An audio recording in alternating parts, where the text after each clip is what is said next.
तो हरिवंश महाप्रभु एक दिन भ्रमण करते हुए गए तो एक गांव में, मुझे गांव का नाम स्मरण नहीं है, जहां पर श्री राधा वल्लभ लाल जी विराजते थे, उस गांव में जाकर के जब लाल जी का उन्होंने प्रथम बार दर्शन किया तो दर्शन करते ही ठाकुर जी के नेत्र और श्री हरिवंश महाप्रभु के नेत्र दोनों एक दूसरे में मिल गए और स्थिति ऐसी हो गई कि महाराज अब हरिवंश महाप्रभु को कोई कहे चलो, कोई कहे उठो, तो स्थिति में नहीं थे। कृष्णदास कहते हैं, मेरो मन गिरधर छवि पे अटक्यो, ललित त्रिभंगी चाल पे चल के चिबुक चारु गड़ी ठटक्यो, मेरो मन गिरधर छवि पे अटक्यो। ठाकुर जी में मन अटक गया श्री हरिवंश महाप्रभु का। उनके मुखमंडल का दर्शन करते करते, नेत्रों का दर्शन करते करते श्री हरिवंश महाप्रभु आनंदित हो रहे थे।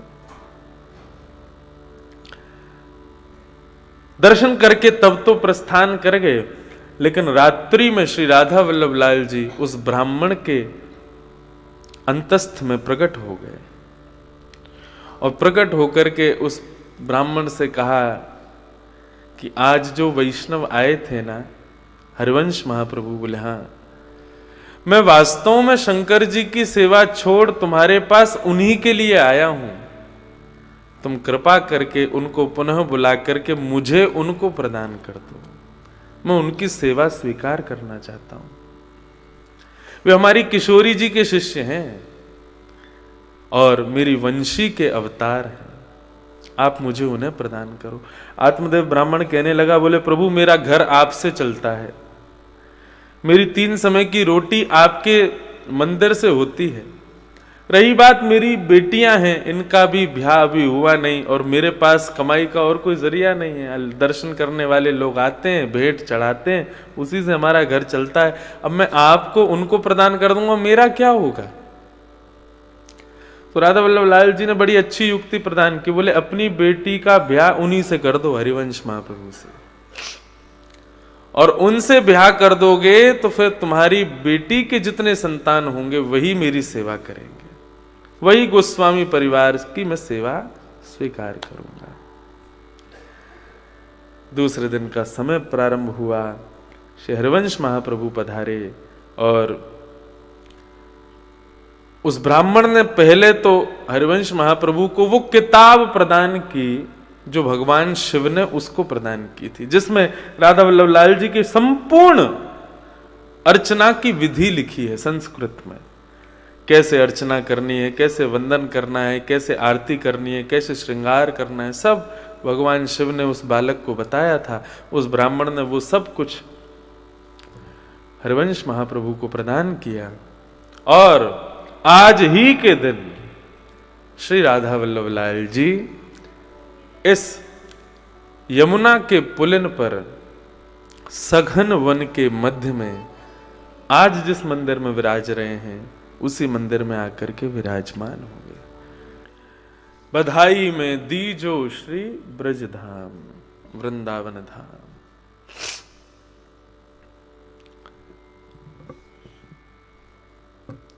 जन्माष्टमी के दिन हमारे गिरधर लाल जी के मंगल में अभिषेक के क्रम के समय दास के मन में ये भाव जो अभी गा रहा था, ये आ रहा था, इसका फिर गायन करने का भाव बनाया और श्री राधा वल्लभ लाल जी ने, राधा रमण जी ने कृपा करके इसे स्वीकार, हमारे संगीत के समस्त महारथियों ने, हमारे प्रेम जी ने आदि सब ने जयपुर की अकिंचन कथा में इसको धुनबद्ध करवा के गवाया। आप सबको बहुत बहुत प्रणाम। नंदस्त्वात्मज उत्पन्ने जाताह्लादो महामना आहूय विप्रान् वेदज्ञान स्नातः सुचिरलंकृतः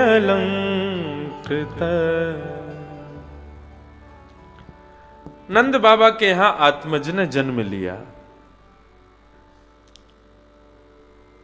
हमारे इस कथा के मुख्य यजमान दर्शन गर्ग जी 2-4 दिन पहले कह रहे थे,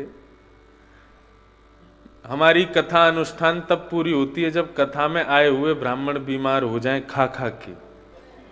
इनको इतना खिलाओ कि 5वें दिन डॉक्टर के पास जाना पड़े। ब्राह्मण तो सब स्वस्थ बैठे हैं, व्यास जी बीमार हो गए। तो ताली और बजा रहे हैं, अनुष्ठान हो गया इनका पूरा।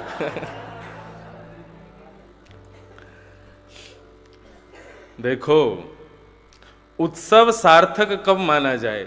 जब गाते गाते, नाचते नाचते और उत्सव करते करते बेहोशी आने लग जाए, बीमार पड़ जाओ, तभी समझो उत्सव मना है। तो कल नंदोत्सव इतनी जोर जोर से गाया कि रात्रि में गला बैठ गया। और जब कोई काम बहुत लगन से किया जाता है तो ठाकुर जी पूर्ण करवाते ही हैं।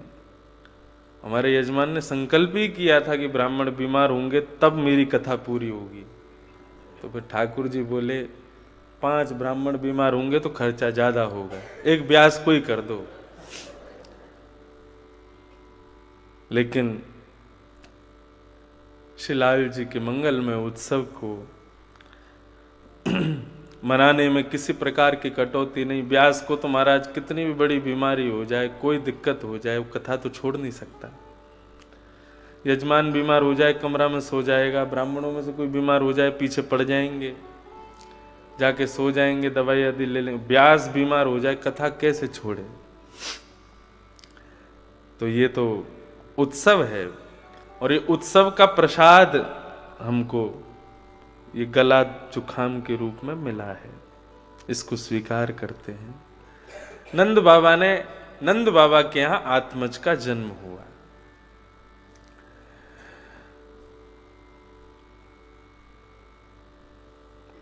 पूरे ब्रजमंडल में खूब उत्सव मनाए गए।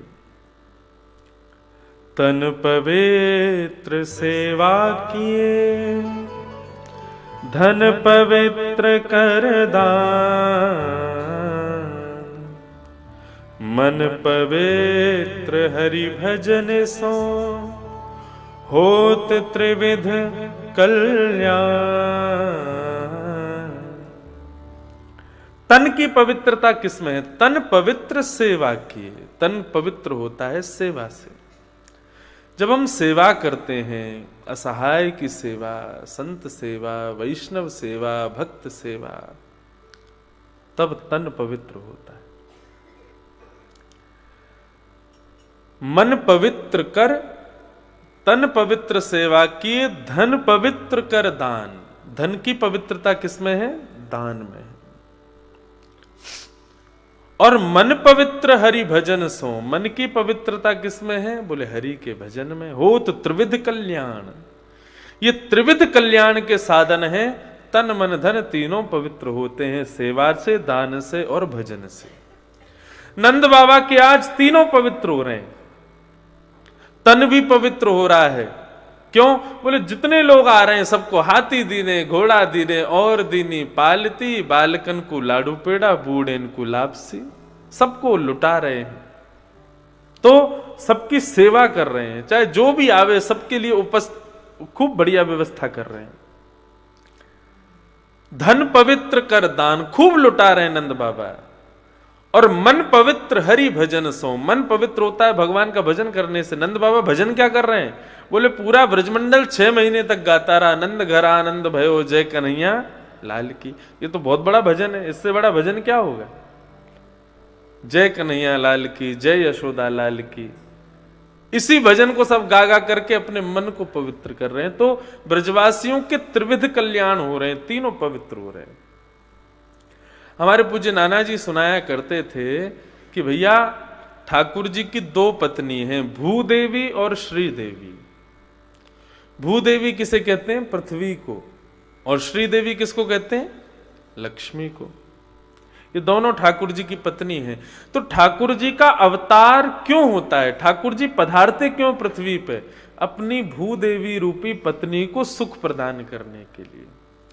कुछ दिन उसके साथ में विहार रमण करने के लिए ठाकुर जी पधारते हैं। तो इस बार जब कृष्ण प्रकट हुए तो लक्ष्मी जी ने जब उनका स्वरूप देखा, नंद रानी के गोद में नन्हे से बाल कृष्ण को देखा, तो लक्ष्मी जी के मन में ये भावना उत्पन्न हुई, इतने सुंदर मेरे पतिदेव ठाकुर जी अपने अनावृत निरावृत चरणों का स्पर्श इस भूमि को प्रदान करेंगे। क्योंकि ठाकुर जी जितने दिन ब्रज में रहे पैरों में पादुका नहीं पहनी। आप द्वारिका चले जाना, द्वारिका में जब दर्शन करोगे तो द्वारिकाधीश के चरणों में जूती होती है। दक्षिण चले जाओ तो रंगनाथ भगवान के महाराज चरण शेष नाग के ऊपर रखे हुए, नीचे पृथ्वी पर छुपते नहीं है। और बद्रीनाथ तो बैठे ही पहाड़ी पर हैं, ऊपर तपस्या कर रहे हैं, तो चरण छुपाने का कोई अर्थ ही नहीं होता। ये तो केवल वृंदावन ही ऐसा भूमि है, वृंदावन का ही ऐसा सौभाग्य है, यहां पर प्रत्येक ठाकुर अपने दोनों चरणार बिंदुओं को पृथ्वी से छिपा करके खड़े हैं और चरणों में किसी प्रकार की कोई जूती मोजा कुछ नहीं पहनते। अब सर्दी आ जाएगी तो हम लोग मोजा आदि पहनाना शुरू कर देंगे, लेकिन वैसे ठाकुर जी अनावृत चरणों से पृथ्वी का स्पर्श कराते हैं वृंदावन में। इसलिए यहां की रज की बहुत महिमा मानी जाती है। क्यों? क्योंकि ठाकुर जी बिना पादुका के रहे वृंदावन में, बिना पादुका के घूमे ब्रजरज में, इसलिए यहां की रज को रानी माना जाता है। यहां की रज अत्यंत श्रेष्ठ है, जिसने ठाकुर जी के निरावृत चरणों का स्पर्श किया। महाराज, ठाकुर जी के चरणों का स्पर्श साधारण बात नहीं है। कोई संत आ जाए तो हम भागते हैं उनको चरण छूने के लिए। विचार करो, इतने संतों के अधिपति, पूरे विश्व के अधिपति ठाकुर जी के चरणों का स्पर्श कितना बड़ा सौभाग्य प्रदान करता है। लक्ष्मी निरंतर चाहती है कि मुझे ठाकुर जी के चरणों का स्पर्श प्राप्त हो, लेकिन ठाकुर जी अपने अनावृत चरणों की स्पर्श लक्ष्मी को प्रदान करते नहीं है। पूज्य पिताजी महाराज अपनी कथा में वक्तव्य देते हुए सुनाते हैं, लक्ष्मी जब चरण दबाती है तो नारायण कहते हैं थोड़ा धीरे दबाओ। लक्ष्मी बड़े आराम आराम से दबाने लगती है, बोले और थोड़ा धीरे दबाओ, और थोड़ा धीरे कर देते हैं महाराज। तो लक्ष्मी अपने हाथों को मतलब मानो केवल स्पर्श मात्र करती है चरणों को, तब भी ठाकुर जी कहते हैं और धीरे दबाओ। तो लक्ष्मी अपने चरण ऊपर, हाथ ऊपर करके अपने हाथों की छाया से चरण दबाती है, तब नारायण कहते हैं हाँ अब ठीक है। इतने कोमल चरण हैं, चारों चरण ठाकुर जी के। लक्ष्मी को भी स्पर्श प्राप्त नहीं करने देते ठाकुर जी। ऐसे चरणों का स्पर्श इस वृंदावन को प्राप्त है। तो जैसे ही श्रीदेवी को पता चला कि यहां पर बालकृष्ण प्रभु चरणों में पादुका धारण नहीं करेंगे और अपने निरावृत चरणों का स्पर्श भूमि को देंगे, तो श्रीदेवी को ईर्ष्या होने लगी, लक्ष्मी को ईर्ष्या होने लगी कि जो स्पर्श मुझे मिलना चाहिए वो इसको भूदेवी को क्यों मिलेगा। तो हमारे नाना जी कहते थे कि श्री आकर के, लक्ष्मी आकर के नंद बाबा के भंडार में बैठ गई। तो लाला की हैवे की खुशी में जब नंद बाबा लुटाने लगे, तो लुटाया कब जाता है? जब दिखता है कि हाँ भाई खूब भरा पड़ा है, तो मन करते थोड़ा बहुत लुटा दें। कहते हैं, बोले कि जब नंद बाबा लुटाते तो श्री दुगनी होकर के बैठ जाती, बोले ताकि इतना लुटावे, इतना लुटावे, इतना लुटावे, ब्रजवासियों की जेब भर जाए, घर भर जाए, कहीं रखने को जगह ना मिले, तो स्थिति क्या हो जाएगी? बोले लुटाते लुटाते नंद बाबा के हाथ से निकले हुए सोने चांदी आदि सब पृथ्वी पर आकर के परत बना लेंगे। तो जब श्याम सुंदर यहां पर चला करेंगे तो जो स्पर्श भूमि को मिलना चाहिए वो भूमि को ना मिलकर मुझे मिला करेगा। इसलिए नंद बाबा के भंडार कोष में आकर के लक्ष्मी विराजमान हो गई। नंद बाबा खूब लुटा रहे हैं और स्थिति ऐसी हो गई 2-4 दिन में कि ब्रजवासी लूट लूट के थक गए। तो क्या करते थे? जितना लूटा वो ब्रजवासी आगे लुटा देते थे। एक दिन ऐसी स्थिति हो गई कि पूरे ब्रजमंडल के ब्रजवासियों के पास जगह नहीं बची लूटे हुए सामान को रखने की। तो क्या करने लगे, बोले सब फेंकने लगे। तो पूरी पृथ्वी पर महाराज लक्ष्मी ही लक्ष्मी रज के रूप में विद्यमान हो गई। और फिर ठाकुर जी ने भूदेवी श्रीदेवी दोनों को सुख प्रदान किया, एक साथ अपने चरणों का अनावृत स्पर्श प्रदान किया। लक्ष्मी की वर्षों की जो इच्छा थी वो व्रजधाम में पूरी हुई, ठाकुर जी के चरण स्पर्श की। ऐसी स्थिति जन्मोत्सव के समय हुई है।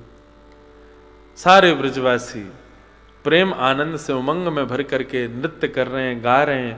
तभी कंस ने अपने यहां पर पूरी महाराज राक्षसों की टोली बुलाई और बताया कि कल नंदरानी हमारी देवकी के गर्भ से एक बालिका ने जन्म लिया और उसने मुझको बताया कि मेरे अष्टम गर्भ देवकी के अष्टम गर्भ मेरे काल ने ब्रजमंडल में कहीं जन्म ले लिया, खोजो कहां है।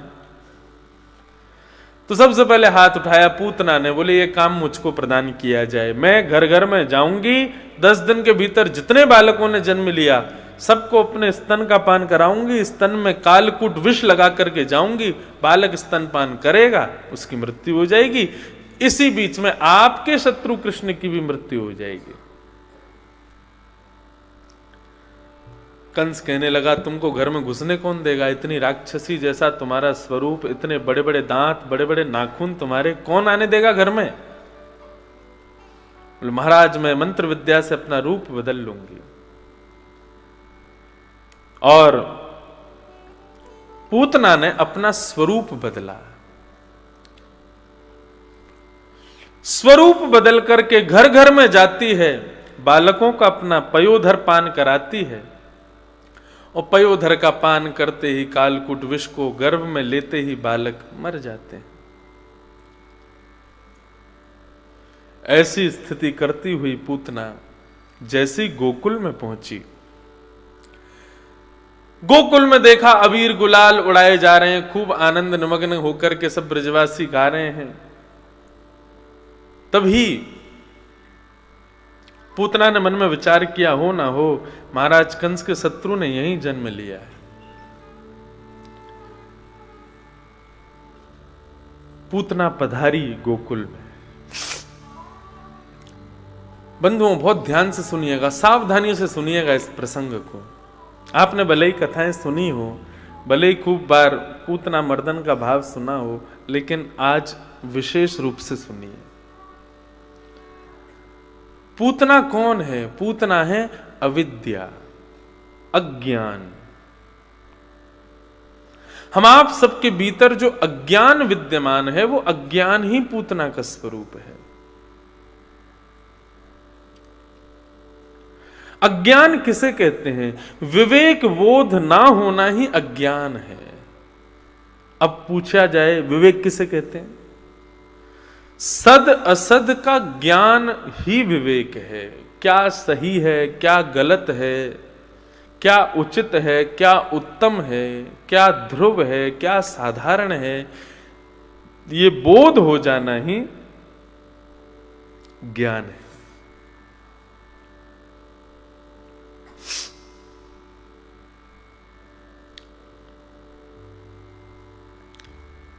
मनोरंजन पिक्चर देख के भी होता है लोगों का,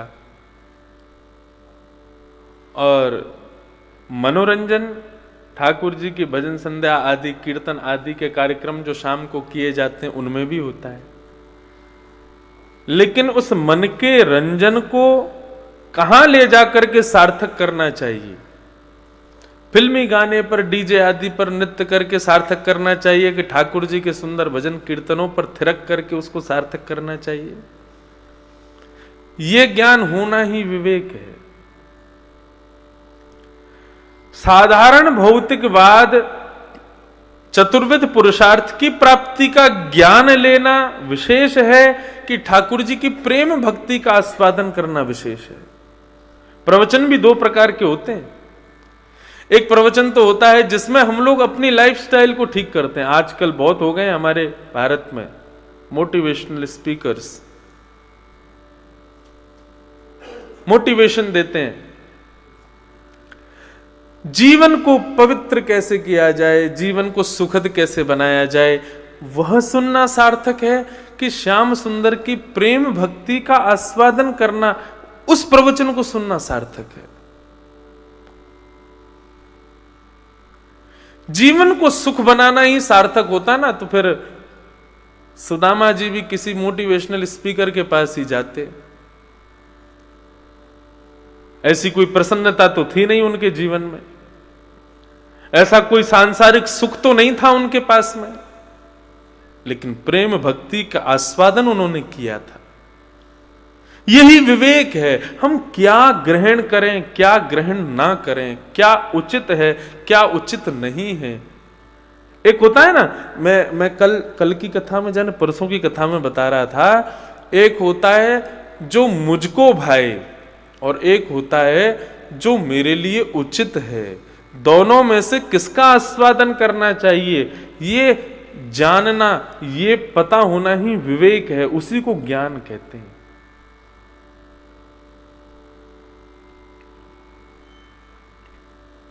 आदमी तंबाकू खाता है, सिगरेट पीता है, ये उसको नहीं चाहिए, ये उसके लिए नहीं है, उसको चाहिए बस, उसके मन को भाता है, लेकिन उसके लिए उचित नहीं है।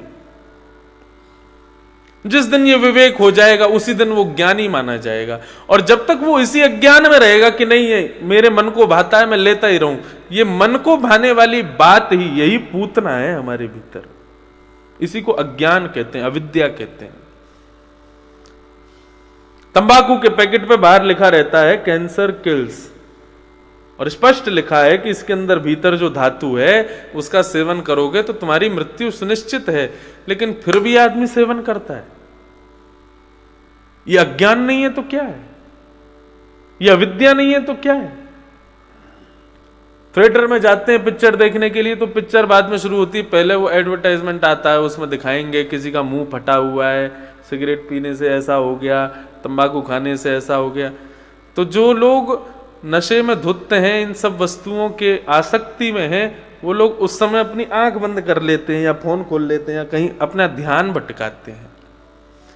ये जो हमारे भीतर स्थिति हमको उस चीज को स्वीकार करने से रोकती है, वही पूतना है। कहने का सीधा अभिप्राय, जो कृष्ण मिलन में बाधा बने वही पूतना है, वही अविद्या है, वही अज्ञान है। पूतना ने ऐसी स्थिति कर दी महाराज, कृष्ण प्रेम में उन्मुक्त नाच रहे ब्रजवासी सब कृष्ण का स्मरण कर रहे थे, लेकिन जैसी पूतना आई, पूतना की चाल देखकर, ढाल देखकर, स्वरूप देखकर, उसके पहनाव उड़ाव को देखकर, उसके नेत्रों की मटकन देखकर, उसके मुस्कान देख करके ब्रजवासी मोहित हो गए उस पर। गा रहे ठाकुर जी का कीर्तन, लेकिन जैसे ही पूतना को देखते हैं, पूतना को देख के कहते हैं अरे माई बाप कितनी सुंदर है, ऐसी सुंदर। भूल गए कीर्तन करना, भजन करना। सब ब्रजवासी उसकी रूप माधुरी का आस्वादन करने लगे। तभी पूछती है कि नंद भवन कहां है। जिससे पूछा नंद भवन कहां है, उसको तो बेहोशी आने लगी, बोले मुझसे बात कर रही है इतनी सुंदर। उसने कहा वो सामने दो यमलार्जुन के वृक्ष दिख रहे हैं, बोले हाँ वो नंद भवन ही है, चली जाओ। आगे आगे पूतना, पीछे पीछे महाराज सैकड़ों लोग चल रहे हैं उसके रूप माधुरी पर आसक्त होकर के। ये पूतना ही तो है, कहां ठाकुर जी के भजन में लगे थे और आकर के उसने सबको अपने रूप माधुरी पर आकृष्ट कर लिया। ये पूतना ही तो है। 4 घंटे की कथा में यदि आपका फोन आपको अपनी ओर आकृष्ट कर रहा है तो वो पूतना है। 4 घंटे की कथा में निद्रा यदि आपको आ रही है तो निद्रा पूतना है। 4 घंटे की कथा में कुछ खाने की पीने की इच्छा हो रही है तो खाने पीने की पदार्थ भी उस समय पूतना के स्वरूप हैं, उनसे बचो।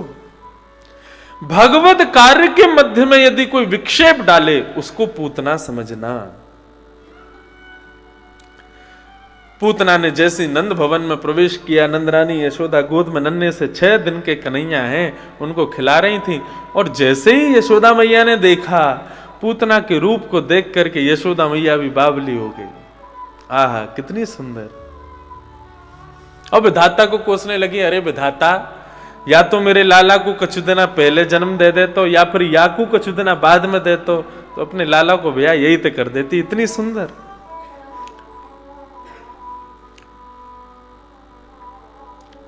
ठाकुर जी मंद मंद मुस्काने लगे, मैया रुक जा, बाहरी सुंदरता पे मोहित है गई, अभी अंदर को रूप दिखावेगी, फिर देखियो क्या होगा।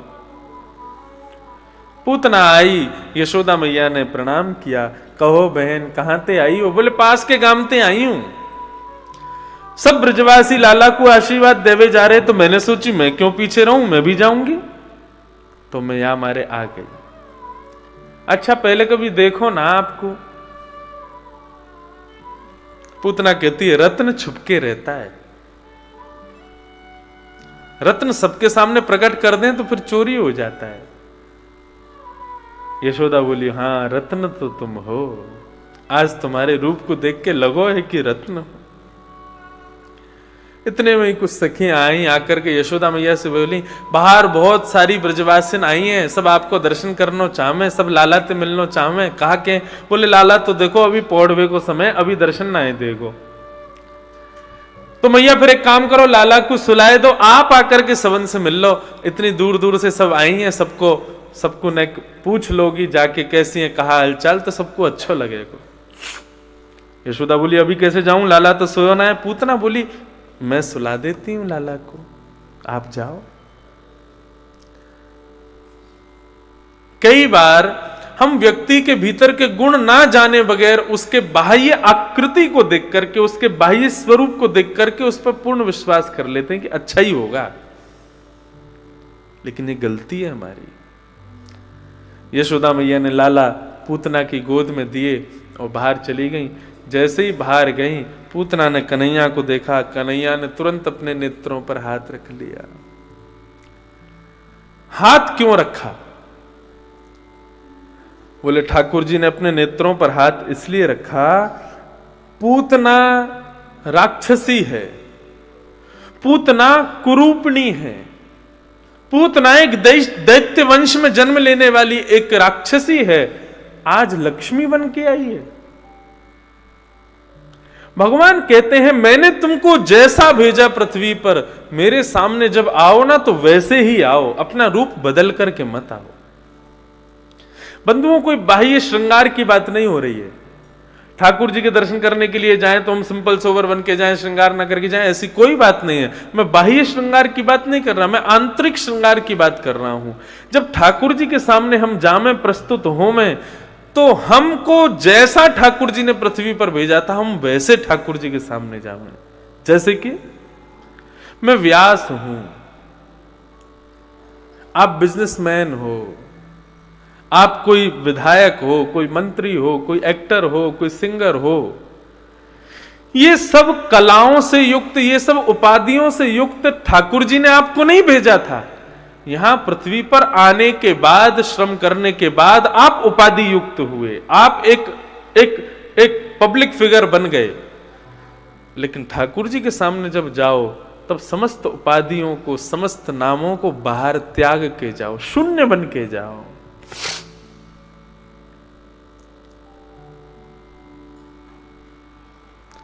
ठाकुर है तू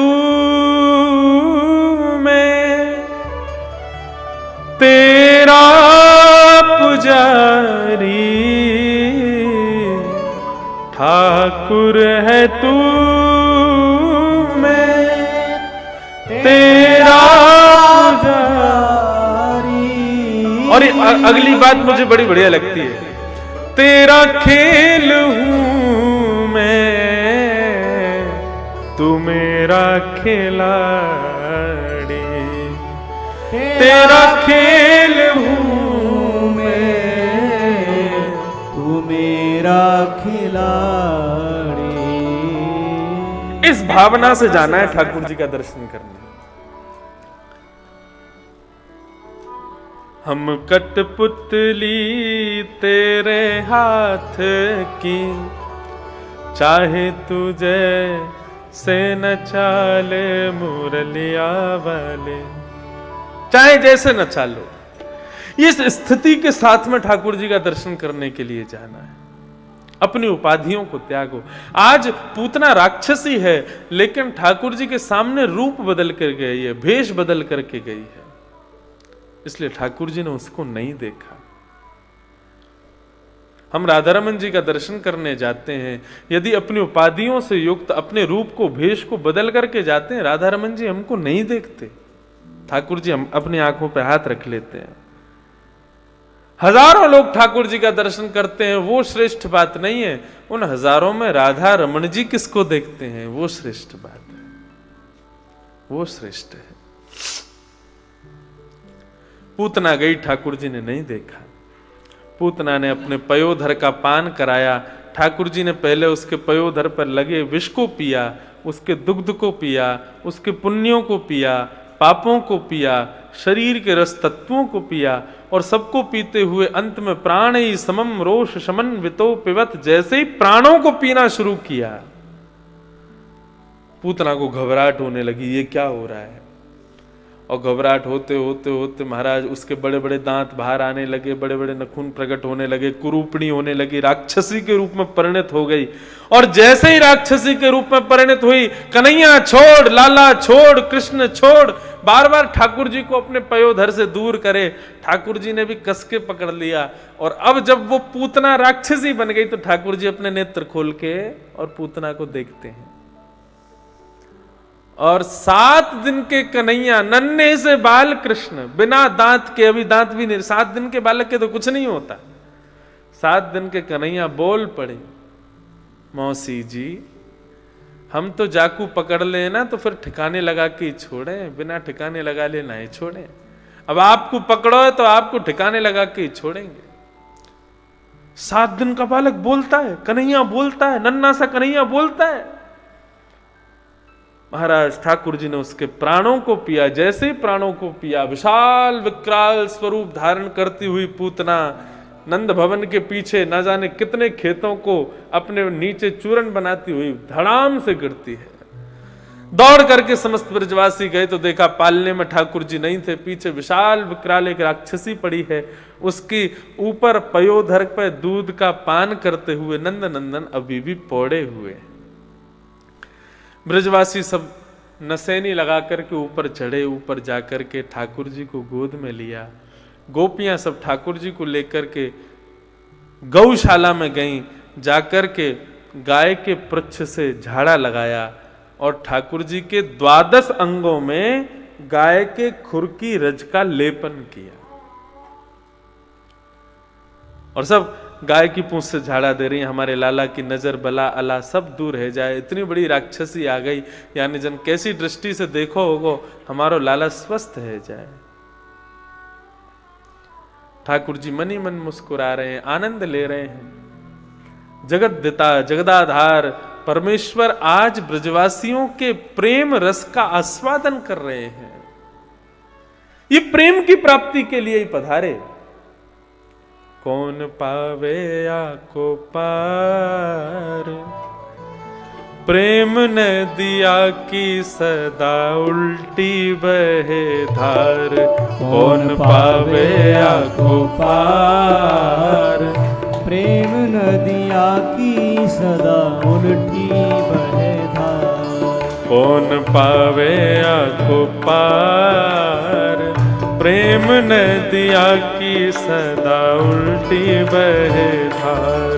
कौन पावे आको पार, प्रेम नदिया की सदा उल्टी बहे धार। ओ प्रेम नदिया की सदा उल्टी बहे धार। ओ प्रेम नदिया की सदा उल्टी बहे धार। ओ देखो मैं सुनाऊं एक बातन में, देखो मैं सुनाऊं एक बातन में, देखो मैं सुनाऊं एक बातन में, देखो मैं सुनाऊं एक बातन में। ओ ब्रह्म निराकार रहो गोकुल में खेल, हाँ ब्रह्म निराकार रहो गोकुल में खेल। नंद यशोदा के द्वार, यशोदा के द्वार, नंद यशोदा के द्वार, यशोदा के द्वार। किस लिए? प्रेम नदिया की सदा उल्टी बहे धार, कौन पावे आको पार। प्रेम नदिया की सदा उल्टी बहे। नंद के लाला की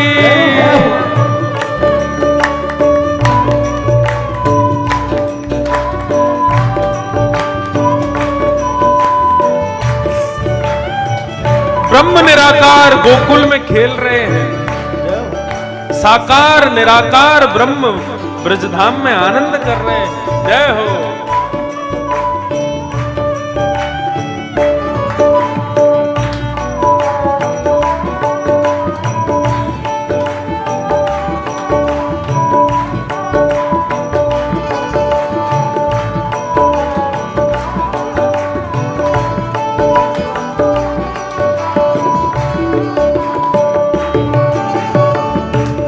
पूतना लोक बालग्नि राक्षसी रुधिरासन जिघांक्षयापि हरे स्तनम दत्वा सदगतिम। ठाकुर जी ने क्या किया ये पूतना के साथ? क्या किया? बोले वो जब मर गई ना तो उसको वो गति प्राप्त हुई जो ठाकुर जी की माता यशोदा को प्राप्त होने वाली थी। भगवान जब पृथ्वी पर आते हैं तो जो पिता बनते हैं, मां बनते हैं, भाई बनते हैं, बंधु बनते हैं, राक्षस बनते हैं, सबकी एक गति निश्चित होती है, मरने के बाद वो वहां जाएंगे। यशोदा मैया की जो गति थी, यशोदा मैया को जब मिलेगी मिलेगी, ठाकुर जी ने पूतना को मार के वो गति प्रदान की जो यशोदा को मिलने वाली थी। देवता आश्चर्य करने लगे, ठाकुर जी ने ये क्या किया? परीक्षित सुखदेव जी से पूछने लगे, ठाकुर जी ने पूतना को सदगति क्यों दी? बोले नाम अच्छा होगा पूतना का, कुछ तो अच्छा ही देखी होगी। बोलो नाम क्या है? बोले पूतना। पूत कहते हैं पवित्र को, ना कहते हैं जो नहीं है। पूतना नाम अच्छा नहीं है। तो बोले फिर काम अच्छा होगा? तो बोले लोक बालग्नि, बालकों को मारती है, यही काम है उसका। काम भी अच्छा नहीं, नाम अच्छा नहीं, काम अच्छा नहीं। बोले तो जाति अच्छी रही होगी। भगवान तो किसी भी गुण पे रीझ जाते हैं। बोले जाति भी अच्छी नहीं है। कौन थी? राक्षसी। तो बोले नाम अच्छा नहीं होगा, काम अच्छा नहीं होगा, जाति अच्छी नहीं होगी, लेकिन आहार शुद्ध हो, आहार शुद्ध होगा, भोजन अच्छा करती होगी। तो कहते हैं रुधिरासन, छोटे छोटे बालकों का गरम गरम खून पीती है, ये तो उसका भोजन है। जिघांक्षयापि हरे, बोले भगवान के पास में किसी अच्छे मन से आई होगी। तो बोले मारने आई थी। और ठाकुर जी ने कौन सी गति प्रदान की? बोले स्तनम दत्वा सदगतिम, पूतना की गति प्रदान कर दी। किस बात पे रीझ गए ठाकुर जी? तो ठाकुर जी कहते हैं भले ही नाम अच्छा नहीं था, काम अच्छा नहीं था, भोजन अच्छा नहीं था, जाति अच्छी नहीं थी, उसके अंदर कुछ भी अच्छा नहीं था, लेकिन वो जिस स्टाइल से मुझको मारने आई थी, मुझको वो बहुत अच्छा लगा। भाई लोग बाण से मारते हैं, धनुष से मारते हैं, तलवार से मारते हैं, और तरीकों से मारते हैं। उस स्तन पिला के मारने आई थी। बोले जब पूतना ने अपना स्तन मेरे मुख में दिया ना, तो मेरे भीतर भाव आ गया कि कोई मां मेरे पास आई है। तो उसकी मारने का जो तरीका था, मैं उस पर रीझ गया। न जाने कौन से गुण पर दयानिधि रीझ जाते हैं। और ठाकुर जी रीझ गए और रीझ करके पूतना को सदगति दी थी। जननी की गति दई पूतना कुपे, जननी की गति दई पूतना कुपे, जननी की गति दई पूतना कुपे, जननी की गति दई पूतना कुपे। विष देने आई पाई मुक्ति ठेलम ठेल, हाँ विष देने आई पाई मुक्ति ठेलम ठेल। ओ विष देने आई पाई मुक्ति ठेलम ठेल, हाँ विष देने आई पाई मुक्ति खुले स्वर्ग के किवाड़, स्वर्ग के किवाड़, खुले स्वर्ग के किवाड़। स्वर्ग के किवाड़। प्रेम ने दिया कि सदा उल्टी बहे धार, कौन पावे या को पार। प्रेम ने दिया कि सदा उल्टी बहे धार, कौन पावे या को पार। प्रेम ने दिया कि सदा उल्टी बहे धार, कौन पावे या को पार। प्रेम नदिया की सदा उल्टी बहे धार। ओ कौन पावे या को पार। प्रेम नदिया के सदा उल्टी बहे धार, कौन पावे या को पार। प्रेम नदिया की सदा उल्टी और बहे धार। प्रेम को प्रमुख यही वृंदावन धाम, प्रेम को प्रमुख यही वृंदावन धाम। ये प्रेम की रजत